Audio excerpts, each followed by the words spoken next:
इस कार्यक्रम के पुण्यार्जक हैं Mahavir Chhabra, Sumitra Devi, Abhishek, Shikha, CA Rahul, CA Swati, CA Shashi, Rani, Komal, Avishi, Ayansh, Swara, Swaransh एवं आर्याना, दीमापुर, दिल्ली, जयपुर, नीदरलैंड।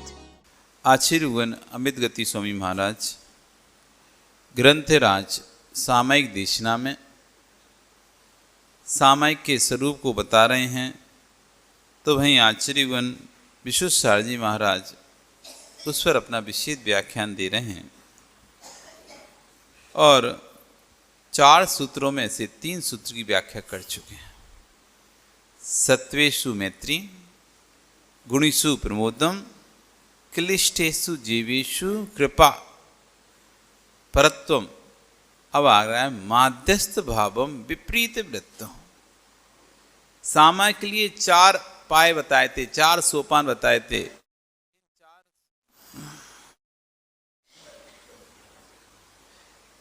इन 4 सोपानों को पर चढ़े बिना आप सामयिक को प्राप्त नहीं कर सकते। तो सबसे पहले था सभी जीवों पर मैत्री भाव रखो, फिर था गुणियों के प्रति स्नेह रखो, प्रेम रखो, वात्सल्य रखो, गौवत्स प्रीति रखो। तीसरा दिया था दीन दुखी जीवों पर, साधर्मियों पर करुणा भाव रखो।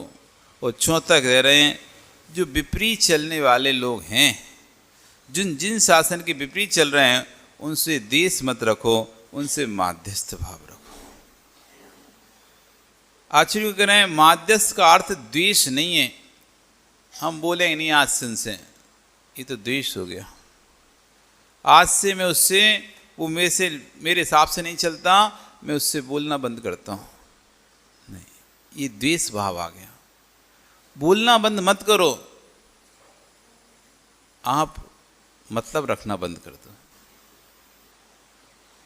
कोई जय जय निकल ले आपसे तो आप जय जय निकल लो। कोई आपसे आपका हालचाल पूछ ले तो उसको हालचाल बता दो। सामान से आप मिलें तो आप जय जय निकल लो। लेकिन जो हम पहले हर चीज उसको कहते थे सुधार करो, सुधार करो, सुधार करो, ऐसा करो, लेकिन देख लिया कि अब नहीं कर पा रहा है तो मध्यस्थ हो जाओ।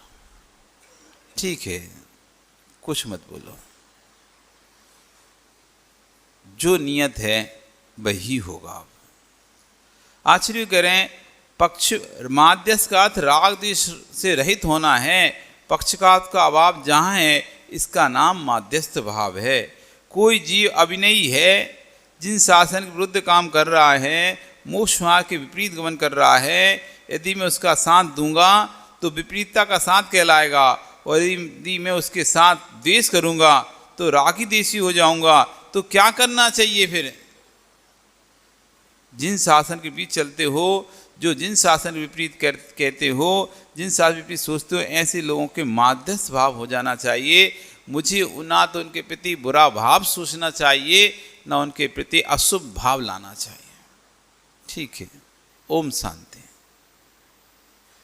घर में भी यदि आप कोई बात बोलते हो और बात बोलने के बाद यदि वो मानते नहीं है कोई, और आपके अंदर फिर संकलित परिणाम होते हैं, मौन हो जाओ। एक सबसे अच्छा उपाय, मौन ले लो। अब इस विषय में ना में कोई सलाह देनी है, ना इस विषय में कोई सलाह लेनी है।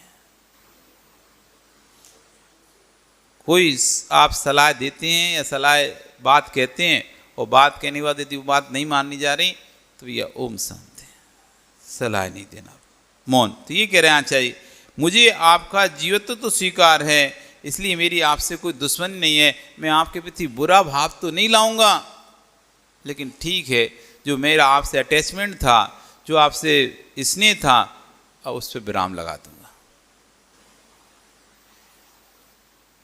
व्यक्ति आपके साथ यदि गलत करे तो ठीक है, उसके प्रति भी अशुभ नहीं सोचो। जो मैं इसके साथ आगे बढ़ने वाला था, इसको स्नेह देने वाला था, वहीं स्टॉप लगा दो। ठीक है, अब जितना पूछोगे उतना उत्तर दे दो, जितना काम हो उतना काम कर लो, बाकी का ना तो उसकी बुराई करो ना उसकी भलाई करो। ना समर्थन ना विरोध। तो आचार्य गुण कह रहे हैं क्या मेरी दुश्मनी नहीं है, लेकिन आपकी विपरीतता की पुष्टि तो मैं नहीं कर सकता, क्योंकि आवश्यक नहीं कि जो आप सोच रहे हैं वे सत्य हो। जरूरी नहीं कि हर व्यक्ति जो सोचे और जो करे वो सब सही हो। तो जो आप सोच रहे हैं सत्य हो, ये अवश्य नहीं हो सकता। हाँ, ये अवश्य हो सकता है कि सत्य अनुसार आपकी सोच हो जाए। यानी चिंतन करना, चिंता मत करना।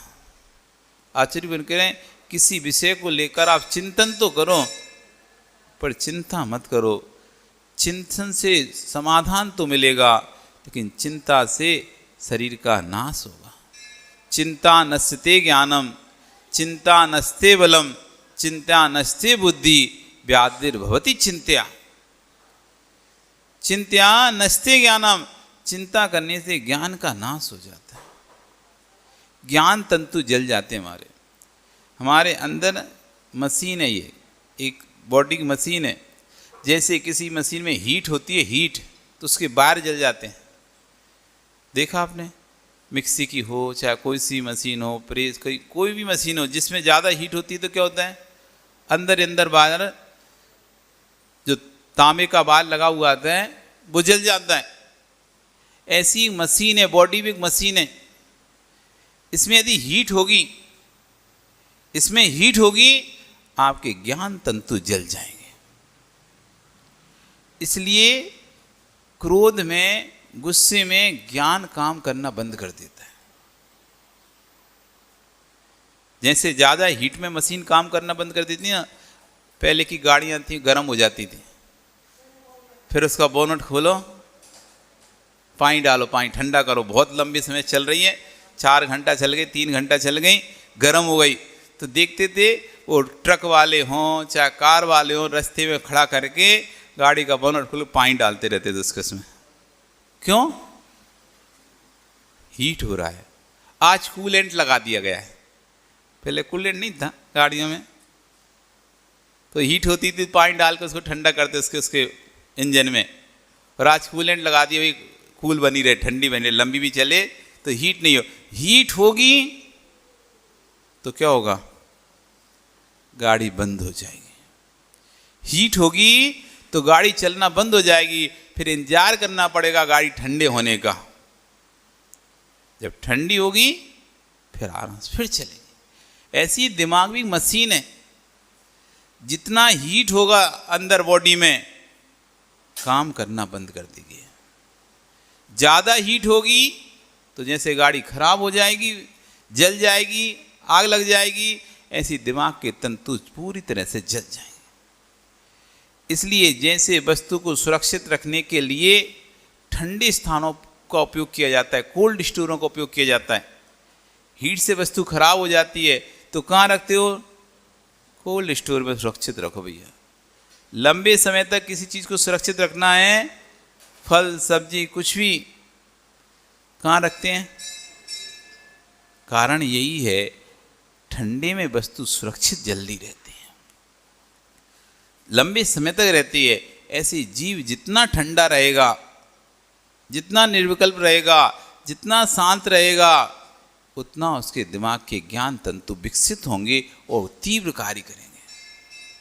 और जितना चिंता में रहेगा, उतने ज्ञान तंतु हीट होगा, अंदर गर्मी बढ़ेगी, अंदर ज्ञान तंतु अंदर ही अंदर जल जाएंगे। इसलिए कहा है चिंता नस्ते ज्ञानम, चिंता से ज्ञान नष्ट हो जाता है।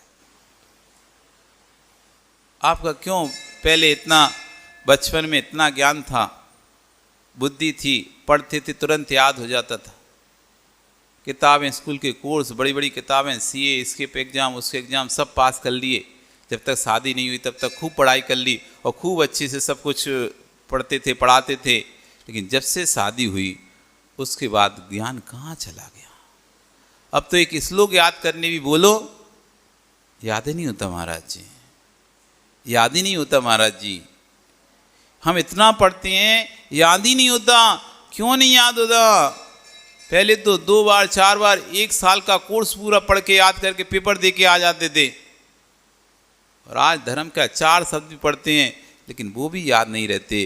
क्यों, क्या हुआ? चिंता नस्ते ज्ञानम। घर गृहस्थी की चिंता लग गई, नॉन तेल रोटी की चिंता लग गई। अब ये दिखाई देता है आटा कितने दिन का है, अब ये दिखाई देता है मसाले कितने दिन के हैं, अब ये दिखाई देता है दाल है कि नहीं है घर में, सब्जी है कि नहीं घर में, कल क्या बनाएंगे, कल क्या खिलाएंगे। अब पूरी चिंता लगी हुई है और उस चिंता से आपका जो ज्ञान था वो नष्ट होने लगा धीरे धीरे। चिंत्या नस्ते ज्ञानम। इसलिए जितना व्यक्ति निश्चिंत रहेगा, साधु जीवन निश्चिंता के लिए इसलिए बनाया जाता है। ये साधु क्यों ज्ञानी होते जाते हैं? ग्रंथों की गाथा की गाथाएं याद क्यों कैसे हो जाती इनको? इतने ग्रंथ याद कैसे हो जाते हैं? क्यों? इसलिए कि हमारे आचार्यों ने, हमारे तीर्थंकरों ने जो उपदेश दिया उसमें साधु को निश्चिंत रखा। भैया तुम्हें कमाने की कोई चिंता नहीं है, कोई कमाने की चिंता नहीं, कोई भोजन की चिंता मत करो, कुछ कमाने की चिंता मत करो, रहने की चिंता मत करो, ओढ़ने पहनने की चिंता मत करो। कपड़े ही नहीं रखेंगे, ओढ़ने पहनने की चिंता ही नहीं रहेगी। घर ही नहीं रहेगा तो कमाने की चिंता ही नहीं रहेगी। निश्चिंत होकर सिर्फ एक काम करो, जिनवाणी का अध्ययन करो, जिससे आपका ज्ञान बढ़े। और यही कारण है कि दिगंबर साधु सामान्य लोगों से अधिक ज्ञानी होते हैं। दिगंबर मुनि सामान्य लोगों से अधिक ज्ञानी होने का कारण यही है क्योंकि वो निश्चिंत रहते हैं। किस प्रकार की चिंता उनके पास नहीं है, ना कमाने की चिंता कि हम कमाएंगे तब पैसा आएगा, फिर सामान लाना पड़ेगा, फिर बनाएंगे, फिर खाएंगे। निश्चिंत हैं। चिंत्या, इसलिए उनके ज्ञान की विकास होता है, वृद्धि होता है। और जितना इनको निश्चिंत रखेंगे, जितना इनको चिंता से फ्री रखेंगे, उतना इनका ज्ञान और वृद्धि को प्राप्त होगा। और जैसे जैसे ज्ञान बढ़ेगा वैसे वैसे ज्ञान मिलेगा। जैसे जैसे इनका स्वाध्याय बढ़ेगा, इनका अध्ययन बढ़ेगा, नया नया नवीन नवीन चिंतन आएगा। जैसे मट्ठे को दही को मथो बिलो तो क्या निकलता है? मक्खन निकलता है, घी नहीं निकलता। कौन के यहाँ घी निकलता बता तो? तुम्हारे निकलता दही को बिलोने से घी निकलता है? डियों पर में घी निकलता है दही को बिलोने से कि मक्खन निकलता है? मक्खन से घी निकलता है कि डायरेक्ट घी निकले आते हैं ऐसे ही? तुम तो बोले घी निकलता है। दही को बिलोने से क्या निकलता है? घी। क्या निकलता है? घी नहीं निकलता, नहीं निकलता घी। मक्खन निकलता है, घी निकलता है? क्या निकलता है? मक्खन निकलता है, घी निकलता है? अच्छे से एक बार में बोलो। घी नहीं निकलता। तो बिलोने से क्या निकलता है? मक्खन निकलता है। ठीक है, अब तुम्हें अच्छे से याद हो गया ना। बिलोने से घी नहीं निकलता, बिलोने से मक्खन निकलता है, फिर मक्खन को तपाने से घी निकलता है। बहुत अच्छा, ध्यान रखना, भूलना नहीं। तो जैसे दही को बिलोने से मक्खन निकलता है, जितनी बार कितना भी मक्खन निकाल लो आप, और मक्खन निकाल के उसका पूरा तुम सोच लो कि पूरा मक्खन निकल गया, अब कुछ नहीं बचा इस दही में, तब भी उसको मथो फिर भी मक्खन निकलेगा। भले एक एक बूंद निकले। मठे को भी तुम बार बार ही मथते रहो, जितनी बार मथोगे उतनी बार कुछ ना कुछ उसमें ऊपर आ ही जाएगा। भले वो एक एक बूंद आ जाए, पूरा निकलने के बाद थोड़ा थोड़ा निकलते ही रहता है, निकलते ही रहता है। ऐसे ही साधु जितना निश्चिंत रहेगा, वो जितना अध्ययन करेगा, कुछ ना कुछ नया, कुछ ना कुछ नया, कुछ ना कुछ नया आता ही रहेगा। नहीं तो चिंता में सब नष्ट हो जाएगा। इसलिए आचार्य बन गए, चिंता नहीं करो, चिंतन करो। चिंत्या नस्ते ज्ञानम, चिंता से ज्ञान नष्ट होता है। चिंत्या नस्ते बुद्धि, चिंता से बुद्धि नष्ट। चिंत्या नस्ते ज्ञानम, चिंत्या नस्ते बलम, चिंता से बल शरीर का नष्ट हो जाता है। जब आप चिंता करेंगे किसी विषय में, जब आप भोजन करेंगे तो भोजन आपके शरीर को नहीं लगेगा। निश्चिंत होकर व्यक्ति यदि पानी भी पीता है, वो पानी सप्त धातु के रूप में परिणत होकर उसके शरीर को विकसित कर देता है। और टेंशन में व्यक्ति सप्तम भोज भी क्यों ना खाए, सटरस मिश्रित भोजन भी क्यों नहीं करे, वो लेकिन वो धातु चिंता से जैसे ही जाता है वो अंदर वो धातु जलकर नष्ट हो जाती है, वो शरीर को, बॉडी को नहीं लग पाती है। चिंत्या नस्ते बलम, जब शरीर को पौष्टिक चीजें मिलेंगी नहीं अंदर से, तो शरीर का बल स्वतः ही घट जाएगा, नष्ट हो जाएगा। चिंता से तीव्रता से अंदर की ऊर्जा, अंदर की शक्ति सब नष्ट होने लगती है। जब ऊर्जा शक्ति नष्ट हो जाती है तो उत्साह शक्ति नष्ट हो जाती है व्यक्ति की। शरीर का बल उत्साह शक्ति के साथ काम करता है। यदि अंतरंग में उत्साह शक्ति है, व्यक्ति 1 नहीं 10 उपवास कर लेगा। अंतरंग में उत्साह शक्ति है तो व्यक्ति 1 नहीं, महेंद्र जी कितने कर सकता है, 10 उपवास भी कर सकता है। और उत्साह शक्ति हट गई तो 1 उपवास में उसकी हालत खराब हो जाती है। ऐसा नहीं हुआ? ऐसा नहीं देखा तुमने? ओ सौभाग्य जी, करे उपवास कभी? कितने करे? 1 ही किया, उसके बाद क्या होता है? 1 करने के बाद क्या होता है? दूसरे करने की हिम्मत बचती है क्या?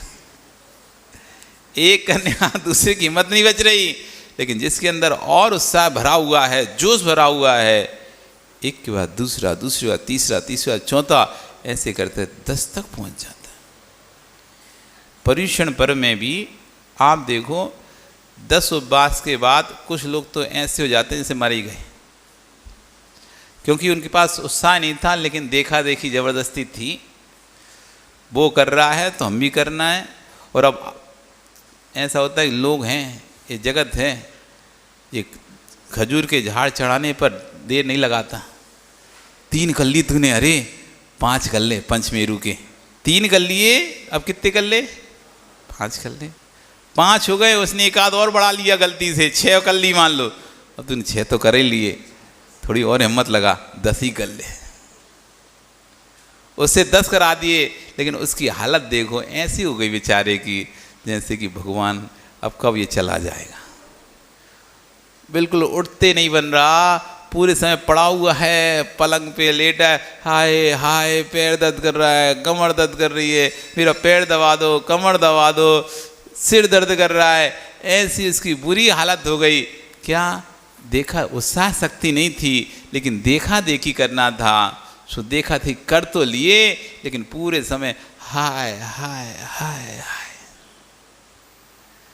लोग लगे भैया इसे हवा करो, पानी करो, क्या हालत, मुझे दर्द हो रहा है, ऐसे वैसे लड़। और एक व्यक्ति 10 उपवास के बाद भी भगवान की भक्ति कर रहा है।